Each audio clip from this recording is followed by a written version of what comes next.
உலகத் தமிழ் மக்கள் உங்கள் அனைவருக்கும் எனது அன்பான வணக்கங்கள். என்ன நேயர்களே, உலகெங்கிலும் விரைவி பரவி வளர்ந்து வந்து கொண்டிருக்கக்கூடிய எனதருமை தமிழ் சகோதர சகோதரிகளே, இந்த உலகத்தில் நாம் ஜீவிக்க வேண்டுமேயானால் நம்மளுக்கு கர்மா கர்மா என்பது எண்ணற்ற நூற்றுக்கணக்கான கர்மாக்கள் இருக்கிறது. அதாவது ஜீவனம். இப்போ எல்லாருக்கும் ஒவ்வொருத்தவங்களுக்கும் பறவைகள் பலவிதம், ஒவ்வொன்றும் ஒரு விதம். இப்போ ஒரு மேனுஃபேக்சரர், உற்பத்தியாளர். இப்போ நான் இருக்கிறதே திருப்பூரில் உற்பத்தியாளர்கள் இருக்கக்கூடிய இடத்துல ப்ராக்டிஸ் பண்ணுறேன் அஸ்ட்ராலஜி. அப்போ எத்தனை ஏற்றுமதியாளர்களுடைய ஜாதகம் பார்த்துருப்போம், மறைமுக தொழில் செய்யக்கூடியவர்கள். அதுலேயே இப்படி எவ்வளோ இருக்கும். அந்த வகையில் ஃபேக்டரி யோகம் யாருக்கு? Factory manufacturing. எந்த மாதிரியான ஃபேக்டரி? இரும்பு சார்ந்த ஃபேக்டரி. இரும்புகளை உருக்குதல், உருக்கி செய்யக்கூடிய ஃபேக்டரிஸ் கோயம்புத்தூரில் நிறைய இருக்கு. லக்ஷ்மி மில்ஸு கிட்டத்தட்ட 10-12,000 நிறுவனங்கள் அவங்கள நம்பியே இருக்காங்க. அது மாதிரி அந்த ஃபேக்டரி யோகம் நமக்கு இருக்குன்னு தெரிஞ்சு வருங்கால ஜோதிடர்களும் வருங்கால சந்ததிகள் நமக்கு அந்த அமைப்பு இருக்க ஆசைகள் இருக்கும் இல்லையா? ஐஏஎஸ் ஆகணும்னு ஆசை, அதே மாதிரி டாக்டர் ஆகணும்னு ஆசை. அந்த அமைப்பு இருக்கா? அதுதான் நான் கொஞ்சம் துல்லியமாக ஆய்வு செஞ்சுட்டு இருக்கேன். அப்போ ஒரு மனிதனுடைய மெயினான தேவை அவனுடைய ஜீவனம். ஆக இந்த ஃபேக்டரி யோகத்துக்கு எந்த மாதிரி கிரகங்கள்லாம் துணை நிற்கணும்? ஒன்று செவ்வாய், அடுத்தது சனி. இந்த 2 பேர் ஒரு ஜாதகத்தில் நல்லா இருந்ததுன்னா அவங்க வாழ்க்கையில் கண்டிப்பாக நல்ல திசாபுத்தியும் நடந்து விட்டால் அவர் ஃபேக்டரி ஆரம்பித்து அதுக்குண்டான அந்த டீம் சரியாக அந்த டீமை அமைச்சு இவர் வழி நடத்தினார்னா இவருடைய வைப்ரேஷன் ஒன்று இருக்குல்ல. இப்போ சிலர் ஜோசியர்கள் இருக்காங்க இல்லையா, அவங்க சொல்லி தான் நடந்துச்சு அல்லது அவங்க தான் கிரகங்களே வழி நடத்தினாங்களா? இது 2மே சிந்திக்கக்கூடிய விஷயங்கள்.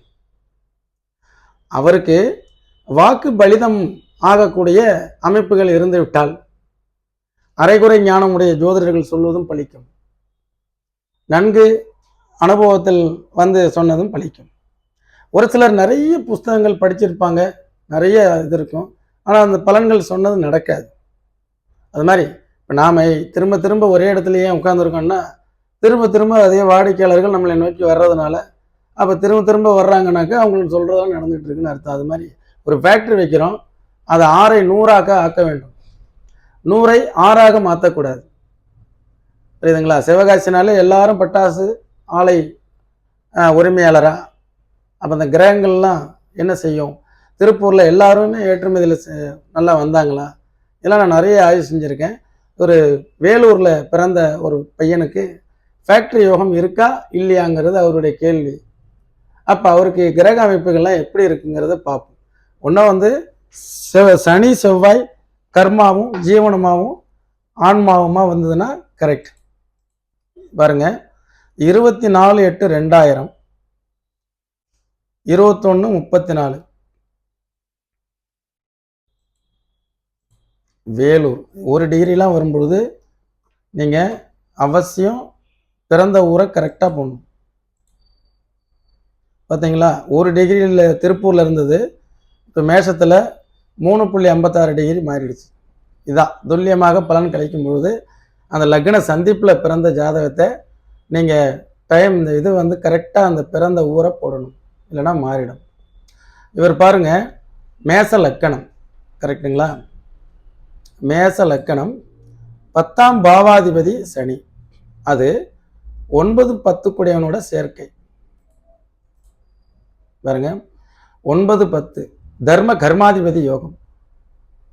இவர் அந்த இரும்புலால் ஆன பெரிய பெரிய அந்த இதெல்லாம் இருக்கு இல்லையா, என்ன சொல்றதுன்னா இரும்பு ஷீட்லேயே போடுவாங்க இல்லையா, இன்ஜினியரிங் ஒர்க், அந்த மாதிரி பெரிய பெரிய இதெல்லாம் ஆங்கிளில் போட்டுறாங்க இல்லையா. இந்த ஏர்போர்ட்லலாம் பார்த்தீங்கன்னா மேலே இருக்கும் போட்டிருப்பாங்க. அந்த மாதிரிலாம் மிகப்பெரிய அளவில் ஒரு இலக்குகளை வச்சிருக்கிறார். அதுக்கு உண்டான அமைப்பு செவ்வாய் ஷட்பலத்தில் இவருக்கு ரொம்ப ஸ்ட்ராங்காக இருக்குது. இந்த ஸ்ட்ராங்காக இருக்கும்பொழுது இந்த ஃபேக்ட்ரி செய்கிறதுக்கு இவருக்கு நம்ம அலோவ் பண்ணோம். நீங்கள் தாராளமாக செய்யலாம். அதே நேரத்தில் உங்களுக்கு நல்ல திசை ஸ்டார்ட் ஆகிருக்கு பாருங்கள். 2020 குரு திசை அவரை வழிநடத்திட்டு போகுது. குரு வழிநடத்தும் பொழுது அது தனஸ்தானத்தில் இருக்குது. 2ஆம் இடம். இந்த எப்படி தனபாக்கியம் சம்பந்தப்பட்டது இருக்கோ, இவர் நல்ல செல்வம் சேர்க்கக்கூடியவர். இந்த திசையில இவர் மிகப்பெரிய கோடீஸ்வரராக வருவார். கோடீஸ்வரராக அடுத்த வாரத்தில் வருவீங்களே அப்படின்லாம் சொல்கிறாங்கல்ல, அடுத்த வாரத்தில் நீங்கள் கோடீஸ்வரன் ஆக போகிறீங்க அப்படின்னு, அதெல்லாம் என்னை பொறுத்த வரைக்கும் உண்மை இல்லை. இதுதான் கோடீஸ்வரன் ஆகக்கூடிய ஜாதகம். புரியுதுங்களா? இவர் என்ன ராசி? மிதுனம். மிதுன ராசி நேயர்களே, நீங்கள் வர 15ஆம் தேதிக்குள்ளார புதையல் எடுக்க போகிறீங்க. இதெல்லாம் மோடி மஸ்தான் வேலையாட்டம் இருக்கும். ஜோதிடம் என்பது நெற்றி வேர்வை சிந்த உழைத்து அந்த மனிதன் அந்த உழைப்புக்கு உண்டான உயர்வை அடைவானா அடைய மாட்டானா, 1லேருந்து 9 வரைக்கும் பாருங்க. இன்னைக்கு நியூஸில் பார்க்குறேன், சத்ரபதி சிவாஜியினுடைய சிலை கீழே விழுந்து சுக்கு நூறாக உடைந்ததுங்கிறான். 1 வருஷம்தான் ஆச்சு. இதே நம்ம ராஜராஜ சோழன் கட்டின கோயில் 1000 ஆண்டுகள் இருந்தாலும் அனைவரையும் தலை நிமிர்ந்து பார்க்க வைக்கிறது. அதே மாதிரி கரிகாலன் கட்டின அந்த கல்லணை 1000 ஆண்டுகளுக்கு மேலே இன்னும் நல்லா இருக்குது. ஏன் ஒரே வருஷத்தில் அந்த செலவு விழுது? அதே மாதிரி தான் ஜாதகத்தில் நிறைய முயற்சி எடுக்கிறீங்க, ரொம்ப எஃபோர்ட் போடுறீங்க, பணத்தை வாரி உள்ளே போடுறீங்க. எங்கேயாவது போய் எனக்கு இந்த அமைப்பு இருக்கிறதா இல்லையா, எந்த ஜோசியத்தையாவது போய் கேட்டிருக்கீங்களா? ஜோதிடத்தில் உங்களுக்கு நம்பிக்கை இருக்கட்டும், இல்லாமல் போகட்டும், அதை பற்றி நான் சொல்ல. இந்த மானுடம் வாழ்வதற்கு ஜோதிடம் சொல்லக்கூடிய ரகசியங்கள் என்னங்கிறதையாவது தெரிஞ்சுக்கலாம்ல. அதனால தான் என்னை ஜோசியக்காரன் யாருன்னு சொன்னால் பிடிக்காது எனக்கு. நான் ஜோசியராகவே நினைக்காதீங்க. ப்ராக்டிக்கல் நடைமுறை வாழ்வியலுக்கும் வாழ்வியலும் நவகிரகங்களும், நடைமுறை வாழ்வியலும் நவகிரகங்களுக்கும் உண்டான தொடர்பை அழகாக அனுபவத்தின் ரீதியாக எடுத்து, இந்த மேச லக்கணம், லக்னாதிபதி யாரு உனக்கு? செவ்வாய். கர்மா 10க்குடையவன் யார்? சனி. இந்த இரண்டின் சேர்க்கை என்ன? ஒரு இரும்பை உருக்குதல், அந்த இரும்பை அறுத்தல், அந்த இரும்பை ஒட்ட வைத்தல். அப்போ இந்த ஃபேக்டரிங்கிறது உனக்கு சரியானபடி வருது. அதே நேரத்தில் அந்த அந்த இந்த ஃபேக்ட்ரியில் அவர் என்னென்ன செய்ய போகிறாருன்னா, அந்த இரும்புகளை உருக்கி சின்ன சின்ன நட்டுகள் போல்ட்டுகள்லாம் செய்கிறாங்கல்ல, எங்கே? நம்ம கோயம்புத்தூரில். அந்த மாதிரியும் உருவாக்குறது. இதெல்லாம் தான் மேனுஃபேக்சரிங். இரும்பு அப்படியே ரா மெட்டீரியலாக கொடுத்தா நெட்டு போல்ட்டு வந்துடுமா? அதை வார்த்து அறுத்து கரெக்ட் பண்ணணும் இல்லையா? அதுதான் செவ்வாய். ஆக இந்த லாஜிக்கோடு நீங்கள் வருங்கால சந்ததிகள், வருங்கால ஜோதிடர்கள் இந்த மாதிரி ரூல்ஸை லாஜிக்கோடு எடுத்து என்ன பண்ண போகிறீங்க? நீங்கள் என்ன செய்யலான்னு இருக்கிறீங்க? சார், நான் ஒரு சாஃப்ட்வேர் கம்பெனி ஆரம்பிக்கலான்னு இருக்கேன். இந்த ஜாதகத்துக்கு அதுவும் இருக்குது, மிதன ராசிக்கு சாஃப்ட்வேரு. ஆனால் நம்ம சப்ஜெக்டுக்கு வருவோம். மேச லக்கணமும் 10ஆம் பாவாதிபதியும். அப்போ இரும்பு சார்ந்த துறையில் அதை வார்த்து எடுக்கிறது மேச லக்கணம், இரும்பாக இருப்பது சனி. 2 தொடர்பில் இவர் செய்ய போகிறாரு. வாழ்க்கையில் வெற்றி பெறுவார். இவர் தான் கோடீஸ்வர யோகம் உடையவர். சும்மா கோடீஸ்வர யோகம்னு ஜாதகத்தில் இருந்ததுன்னா கோடீஸ்வரன் ஆகிடுவோமா? நான் உழைப்பு வேணும், சரியான வழியை பின்பற்ற வேண்டும், ஜாதகப்படி துறையை தேர்ந்தெடுக்க வேண்டும், அதன்படி அதற்கு சரியான டிரான்ஸ்ஃபார்மரை அமைக்கணும்.